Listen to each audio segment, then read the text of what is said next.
What does it take to get an amazing reputation, not just on Google, but also on Yelp? Our guests today are from R.E.M Residential. They are one of the highest rated property management companies in all of New York.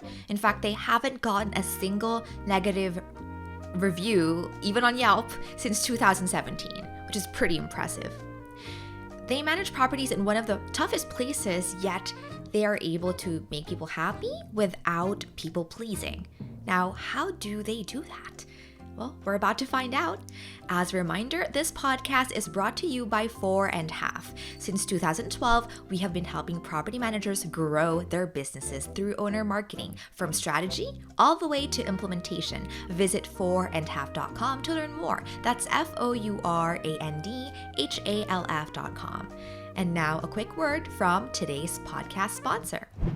Now is the time to add pest coverage to your resident benefit package. CoverPest seamlessly integrates with your existing benefit package to give your tenants a world-class pest control service at a fraction of the normal price. Visit coverpest.com today and mention this podcast to get your startup fee waived.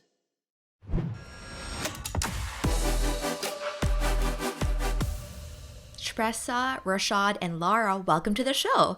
Let's start by brief introductions of yourselves and the company. How about we start with you, Shpresa? Rick and I started R.E.M in the year 2000.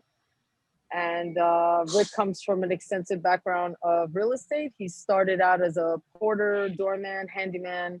And then I as well, my father was a resident manager in the building next door where Rick worked. And that's how we met. And Rick started in property management in 1995. 5 years later, R.E.M was born. I'm Rashad Middleton. I'm the Director of Management here at R.E.M Residential.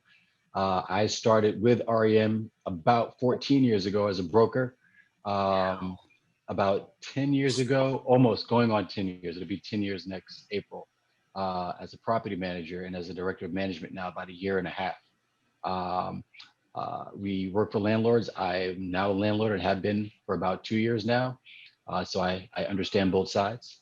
And yeah, as far as retention, I think what I just said speaks for itself as far as, staying, keeping them happy. And I'm happy. I'm 14 years in. So I think that speaks for itself. Thank you, Rashad. Lara, do you want to share a little bit about yourself? Sure. I'm Lara Lapish. I am with R.E.M Residential for about 7 years, I think now. So I also started on the broker end, and basically started a co-op condo department, and we've been growing since. So I specialize in condos and co-ops, and R.E.M is a family. And retention rate, again, speaks for itself. I think, the industry we're in has a large turnaround. So I think the fact that we're, old timers, it already speaks for the company itself. That's great. And so talking about the company as a whole, now the reason why I found R.E.M Residential was because you guys are the highest rated property management company in New York. And in fact, Rick was saying that you guys haven't had a single bad review on Yelp in 5 years. Yeah. Unheard of to me. Now, how have you managed to create and sustain such a stellar reputation, given that this is an industry that is such a thankless job, right? Property management. Oh yeah.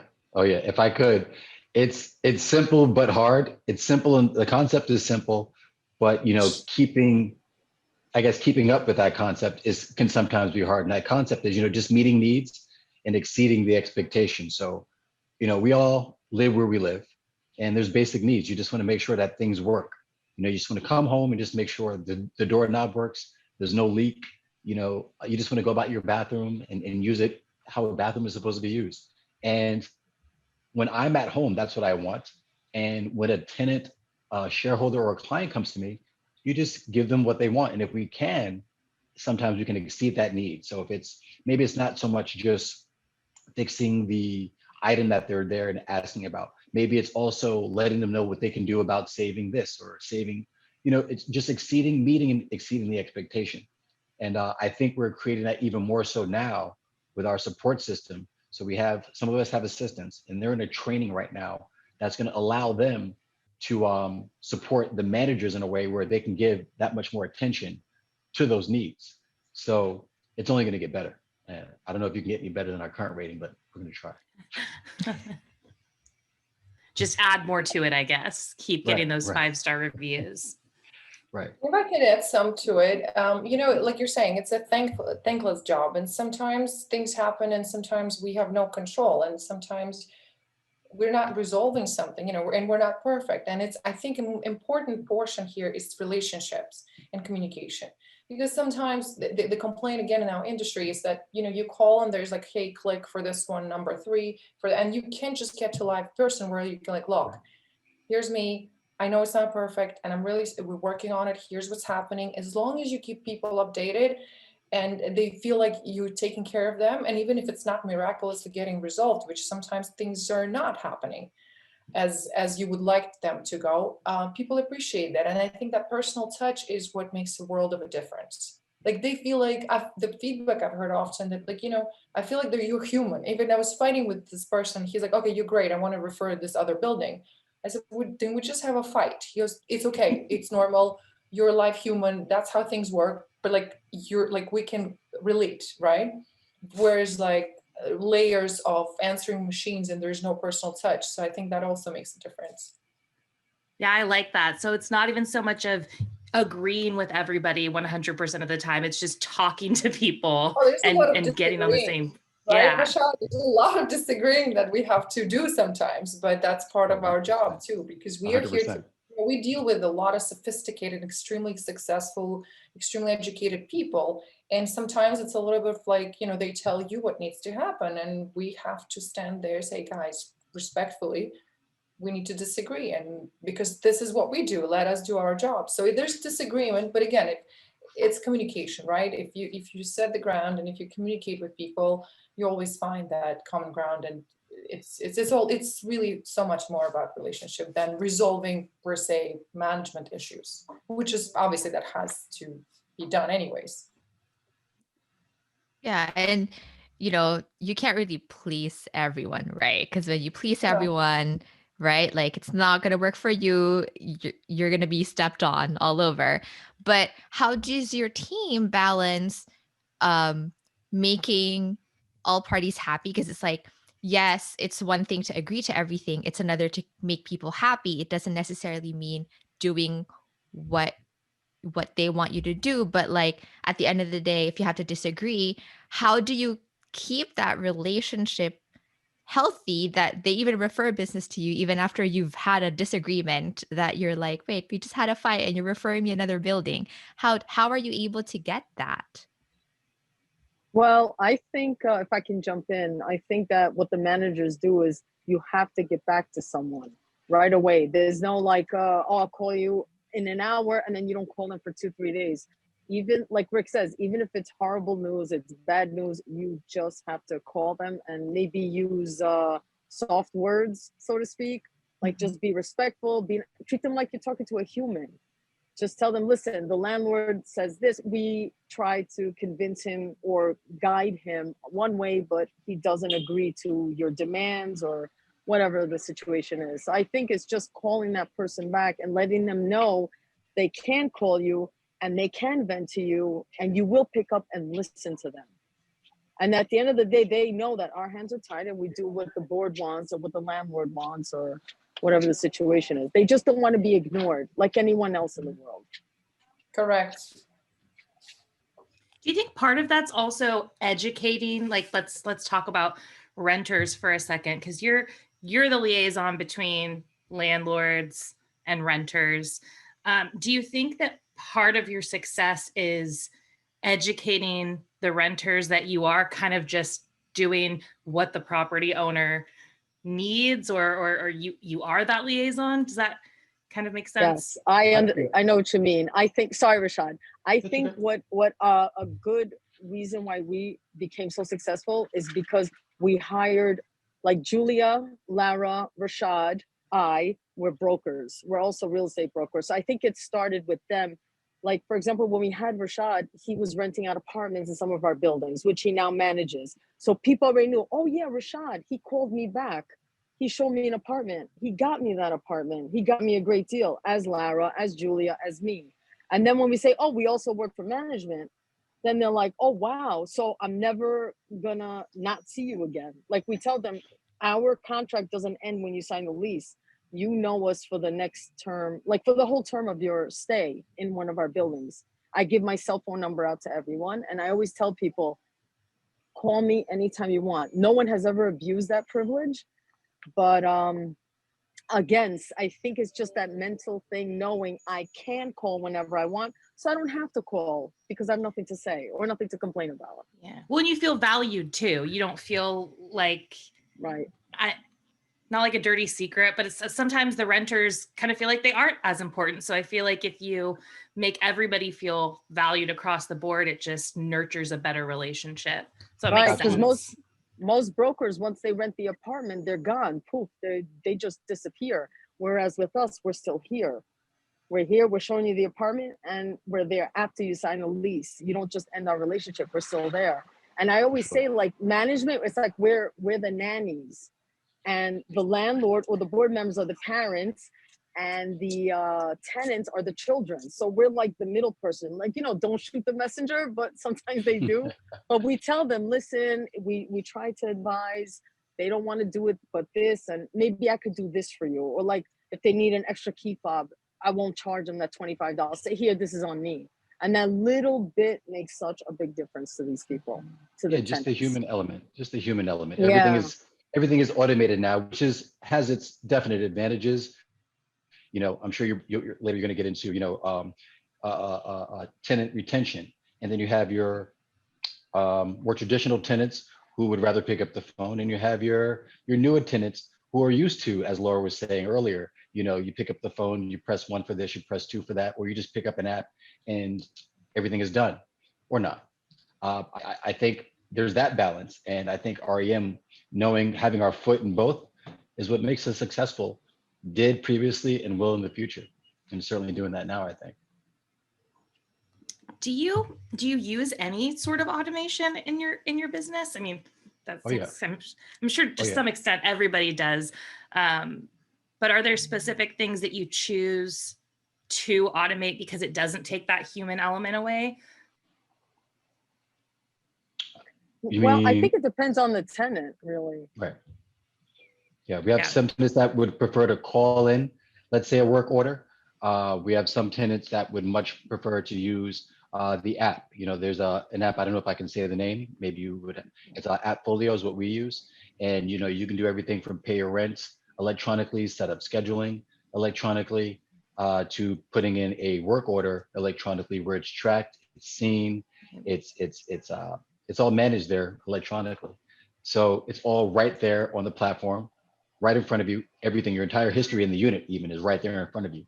Or like you have some of the older school who just want to pick up the phone, talk to you, see how you're doing, and also say, hey, by the way, so and so forth in the hallway, So you just try to be flexible. Right. Yeah, both options are there. And we always tell them, you can go on that folio, never talk to us again, or you can call my cell phone or Rashad or anybody, or call the office and annoy us every day. We don't mind. Right. We're here for that. And also, if I can contribute that, we have to automate. We have tons of different platforms we're using for all kinds of needs, and we must, unless we don't want to, we can't be ahead of the train in 2022 and not be automated. So we're trying to be as automated as possible, as ahead of the curve, technologically speaking, as possible. But I also think our job is, you can't remove the human element. There's just, sometimes there's no app that can resolve, whereas like you meet, there's like 7 people in the room and you resolve whatever, whether it's a project meeting or a major issue or insurance, so yes, we're heavily automated. We try really hard to be forward with that. And yet, like Express says, here's my cell phone, just call me. It's interesting that no one has abused it yet, because, right, like in other markets, I've heard of horror stories where brokers, property managers give their personal contact information, and there are people who use and abuse it.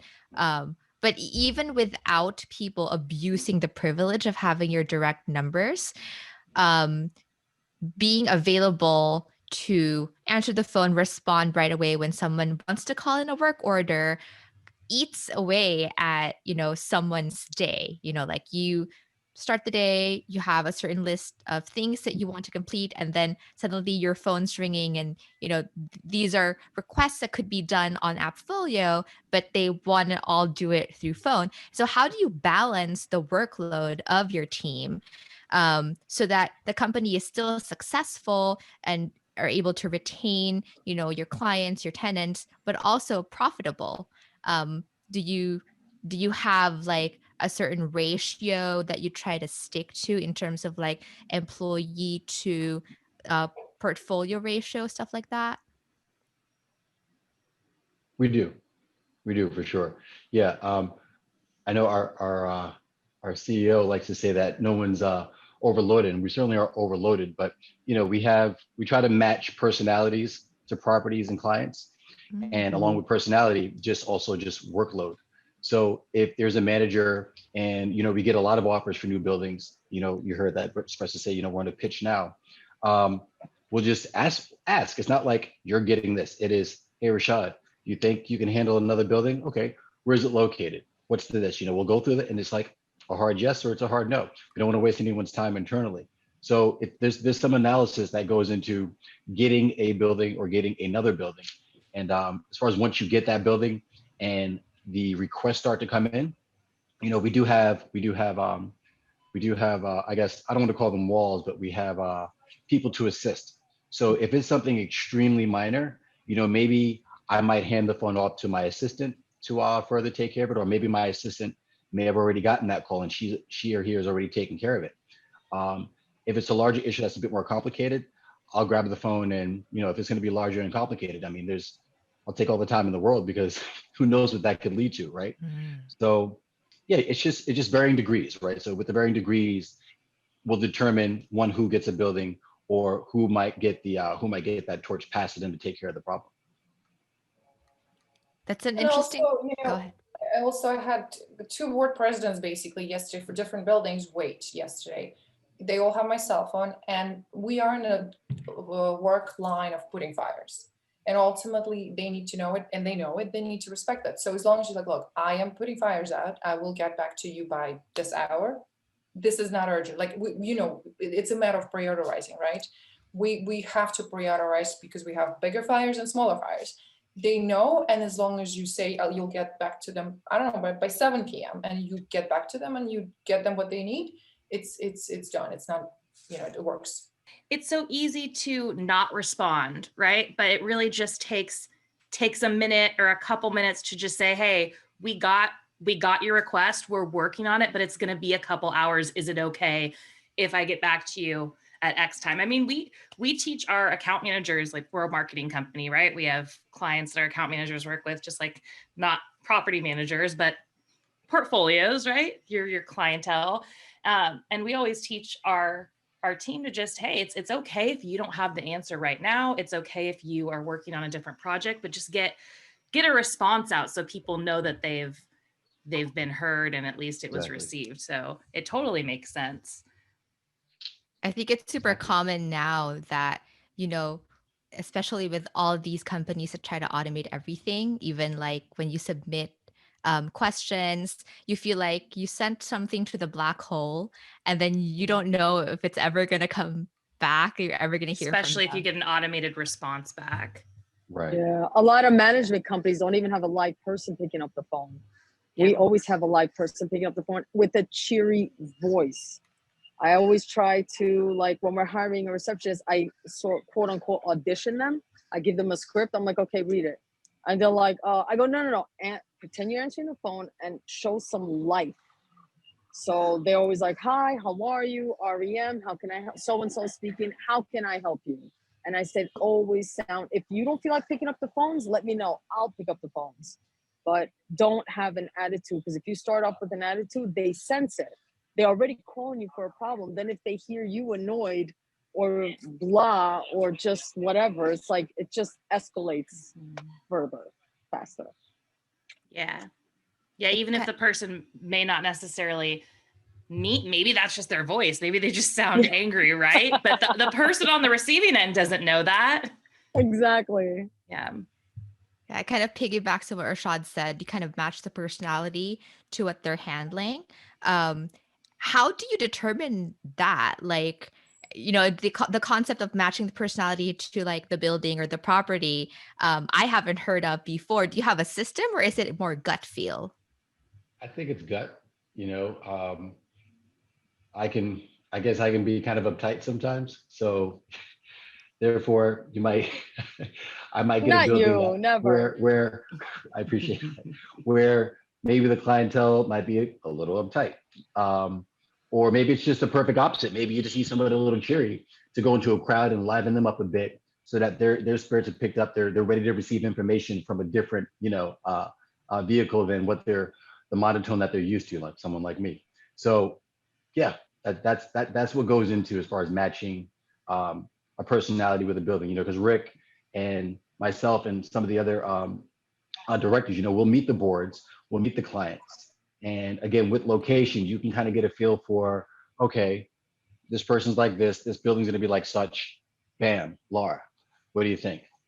So Do you ever have Yeah. to rearrange? Like, Oh yeah. is the gut instinct ever wrong? You have to kind of reassess. I don't think that's ever happened where we've had a building that wasn't happy with our managing agent. Has it, guys? Rashad? The one Julia? that with the Lara? recent one that they were not happy with my manner or I guess personality, let's say. And then they requested the shift. Remember they asked for Espressa last time? Oh, that's right. Yeah. It's just also because we interview the board and then they interview us and they're like, we think this person is great, but I think we need somebody a bit different, like personality. So, but that's really one off.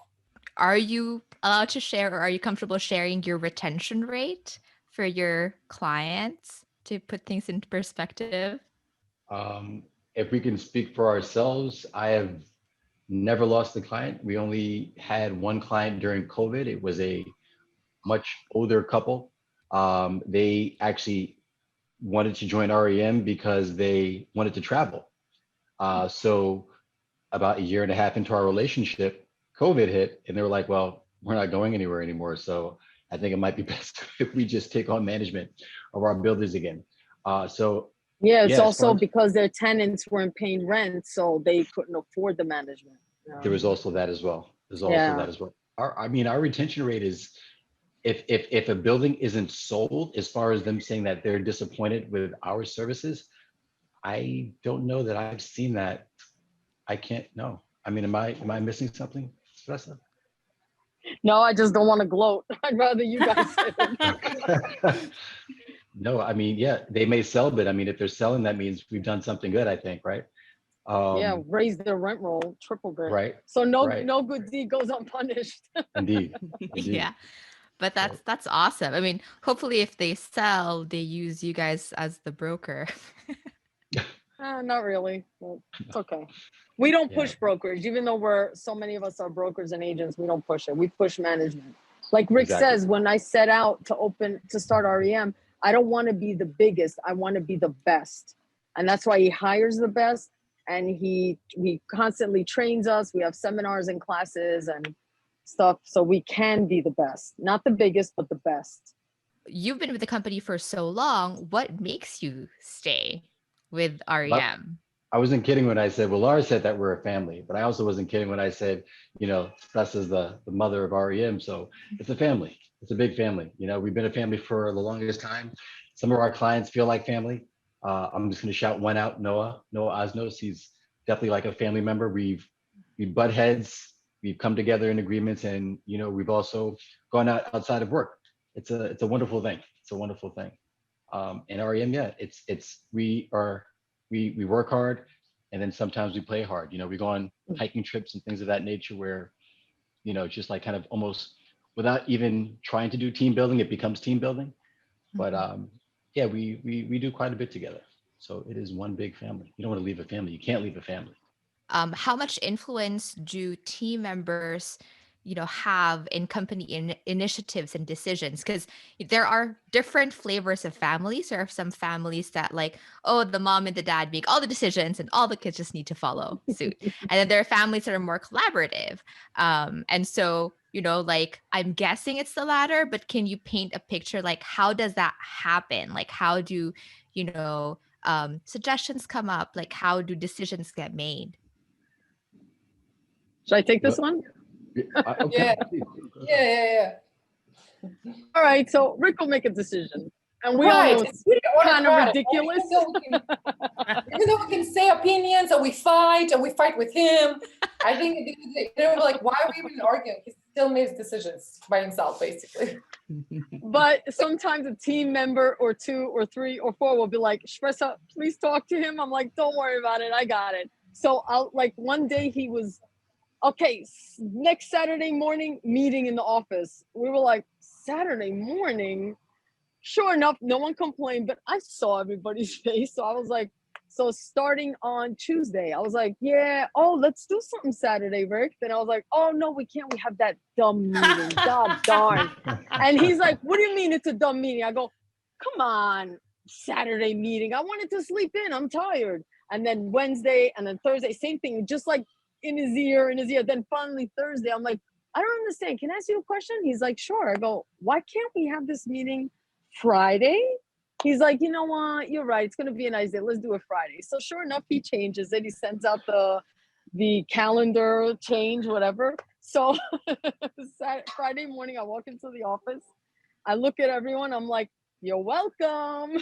They're like, thank you. We're going to buy you lunch. We're going to buy you coffee. Thanks, Mom. So yeah, we do argue with him. We do tell him sometimes like, that's crazy. Don't do this. But yeah, we're all allowed to sort of speak aloud, to give opinions and challenge him. And he loves a challenge. So And he loves we're when not he's shy.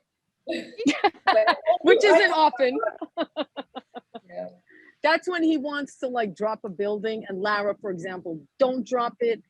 I'm going to fix it. I'm going to change it around. And sure enough, she does. And then Lara can gloat and say, you see, I told you not to drop this building. That's when Rick messes up. Like he makes a bad decision. The team's like, no, we know better.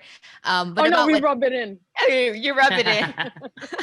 That's the best. But how about if it's the reverse? So like someone in the team messes up, how is that handled like by upper management?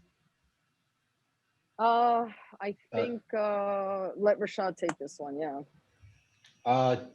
Typically in a meeting, we'll sit that individual down. Depending on its severity, they're either meeting with just me or they might be meeting with all of upper management. And it's not a meeting where, everyone here is proven. You're proven. We know that you're not derelict in your duties, but maybe there was a mistake that was made. Yeah. Where there was a mistake that was made, but what can we do to make sure it doesn't happen again and correct that which was made? So if it's repetitive and we just see that someone's mindset is just shifted for the worse, that's a different conversation. One I haven't had to have yet, which is lucky enough. But most everything is figure outable and fixable as far as I'm concerned. And yeah, I haven't had to have an extremely difficult conversation with a team member. We have, as close as this is a final warning, but I haven't had to have the final warning, that talk, not yet, luckily. Sometimes we cover for each other. Like if I see someone made a mistake, I'll tell somebody, and then we'll try to nip it in the bud, so to speak, before it gets bigger. But yeah, usually we just cover for each other. Are you comfortable sharing like a story of like how a mistake was unfolded and you were able to nip it in the bud using group effort? Well, yeah, actually, there was, I think there may have been something that was coming due. Actually, the city dropped this on us quite early. And we had some managers that were unaware that this particular mailer had to go out to all buildings, co-ops and condos, rentals alike. And some had already sent it to their, one or the other. So the cover is, we have some assistants who were in the office at the time and just, boom, just making sure it goes out to those co-ops too, in addition to the rentals, with the manager basically not even knowing, they're of the opinion, I've done what I need to do. It's like, no, hey, so-and-so, can you please make sure that goes out to everybody in their portfolio, not just X, Y, and Z, but A, B, and C too. That kind of collaborative effort. And it's one where if the agent's in the field, what can they do? There is some things that they can do, but that's one where we're here, we got your back. Or Lara, for instance, I believe she's currently away, and there may be some things that come to her desk where she just physically can't handle here. And yes, she has an assistant, but if that assistant's out, again, team, family atmosphere, we'll see it, we'll grab it up and just move on with her, or ask her about it too, without, we won't proceed without her knowledge. It's like, hey, we got this. We know there's not much you can do, but we got your back. The other step is just simply the brand. So if Lara fails and her client gets angry, now her client, speaking of reviews, now her client's going to put out a review, and that doesn't look good for the brand. So it's also, we love Lara too, but there's also the bigger picture here. If the brand hurts, more than Lara will be hurt. It'll be most people, the receptionists. Some people could feel it in their pockets, may have to get laid off. So that's how I think most of us approach it. It's the brand that we're protecting, and there's a lot of people that rely on that brand. Yeah, I mean, when we spoke to Rick, he said that he is obsessed with reviews. And he also mentioned that. Oh, no, really? No. He said, he told us, and I was like, you're obsessed. And he was like, yes. And when I told the team that, like, we should be obsessed with reviews, he said that he was basically thought of as crazy. And so I was curious to know, like, I'm guessing both you, Rashad, and Lara have been with the company before he was obsessed with the reviews and then after. So I was curious to know how that, like, shift in mindset or priority affected the team, and like, how does that influence, like, your day-to-day decision making? Because on the one hand, you're a property management professional, so you have to set boundaries. You have to toggle between, like, what does the tenant need, the owner need, the co-op, the boards need, right? Right. And then it's like, oh no, but we also need to protect the brand. And Rick is obsessed with the reviews. So, like, how does that play out in the day-to-day? Well, first of all, he's crazy because he's an Orioles fan. So let's just get that out the way. He lives in the Bronx. He's supposed to be a Yankee fan, but he's an Orioles fan. So let's just be clear. So that's number one why he's crazy. As far as what I said earlier about meeting the expectation, if you meet the expectation and then exceed it for that call that comes in, there's your good review, and then you've already made that person happy and probably the board. So it's like, boom, you could feed 3 birds with 1 seed kind of deal. I say bird going back to the Orioles, which he's a fan of, which is crazy. And so do you have a system for, like, requesting for reviews? Do you have someone in your office who's, like, obsessively monitoring reviews, or is it just Rick? No, it's all of us. Like, for example, if someone calls in and I pick up the phone and they say, oh, I'm moving out after 5 years, and I ask them, what's wrong? Were you unhappy with us? And sometimes they'll say, no, I love you guys, but I needed a bigger space. I love my super. So I would say, okay, I'll just take advantage. I say, okay, well, how about you go online and give your super a 5-star review? Go onto R.E.M Residential and then write the review for your superintendent. So we get the benefit of it, but also the landlord does check. The landlords do check, rather. And when they like to see that their super is getting all these reviews from people. So each one of us gets reviews. It's not like Rick is going after these people. We are going after the people. Anyone calls with something nice to say, I take advantage and ask for a 5-star review.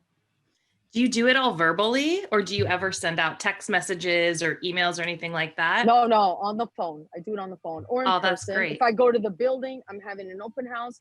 Hey, how you doing? Blah, blah, blah. How's everything in the building? Good. Oh, I see the building's nice and clean. Oh yeah, Jimmy's the best. I'm like, why don't you give him a 5-star review? Make his day. I make it about the super. So they feel like they're in control. The super makes me happy. Let me do something to make him happy. But it's also making us happy. Right. So I just take advantage in a nice way. Yeah. I typically taking advantage has a negative connotation, but yeah. I would use a different word. Seizing the opportunity. You just seize the opportunity. Yeah, okay. Yeah. Okay. That's true. Yeah, and I think people are more likely to leave a review if it's, like, to a person who, like, impacts their day. So making it about the super is actually genius, because they're like, why not if you're happy with your super? Well, And if you Yeah. have a conversation about it too, I feel like if you talk to somebody about it, it establishes almost a sort of commitment where they don't want to go back on their word if they say, yeah, we will go leave him a review. Most people, I think, in their mind want to follow through once they verbally agree to something or say they're going to do something. I love that Yeah, strategy. especially when they know they're gonna call that super at 3 a.m. because they forgot their keys. So they want to be like, you know what? Let him see that I left him a review, and next time I call him, he won't be as angry, so to speak. Or, it does make them feel better, like they're giving back to the great super. Mm-hmm. And it kind of comes full circle because at the beginning of this conversation, we were talking about how the secret to your success is having actual people pick up the phone, get back to whoever's calling, whatever the problem is.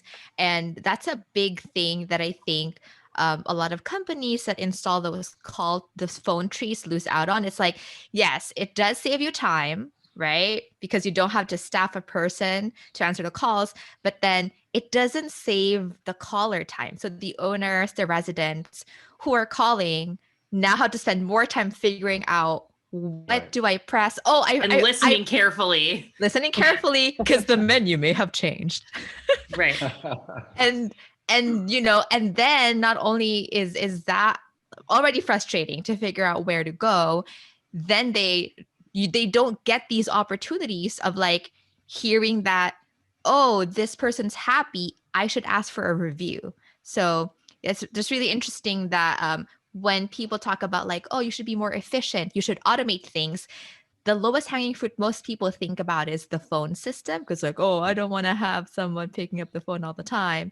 And then everyone like goes to call trees, and then like that's probably the last thing you should automate then.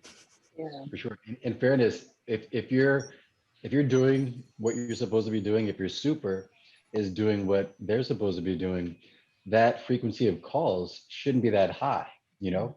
So it kind of takes care of itself as well. So if everyone's doing what they're supposed to be doing, it's the dance will, it'll show itself. Like for instance, my phone, I mean, granted we're closed as of 5, but I mean, it certainly hasn't been ringing off the hook all day. That's definitely the sound of silence is welcome. If the building is run well, you don't hear from anybody, and you're like, okay, so sure, have my cell phone because you never call me anyways. Right. There have been times where I'm like not getting any emails, I'm not getting phone calls, and I'm like, did I get fired? You know, it's like what's going on? You know, but When's the shoe gonna drop? Right. Which You're just building? doing You want your to stay at the building? Yeah, I and didn't hear, so go ahead. no, I thought Laura said something. I didn't hear what she said. I'm sorry. No, I'm saying which building is not, you don't hear from. You wanna give it away? I'll take it. Rick was mentioning that he was like, oh, I am the more serious type, and then my wife is like my smile ambassador, like she brings the fun. And so like I was curious to know, what, like, is that intentional? Like what kind of role do each of you play in creating the company culture of REM? And also, like, I don't know when was the last time you hired new people, but as you hire new people, how do you integrate them into this culture? Because, right, like if you're a family and then you have a new member come in, it's kind of easy to feel left out. And so how do you handle that?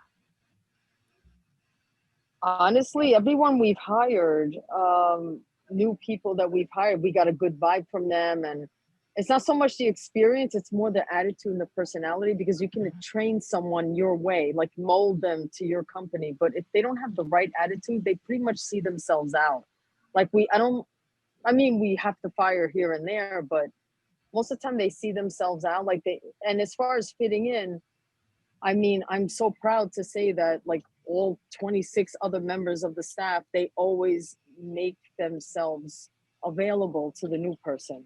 Like there's never that situation where that person's sitting there awkward by themselves, no one's talking to them. Someone's always there to lend a hand or a word, or just to make them feel comfortable and nice. And we've just been so lucky. I can't say there's a formula. We're just so lucky.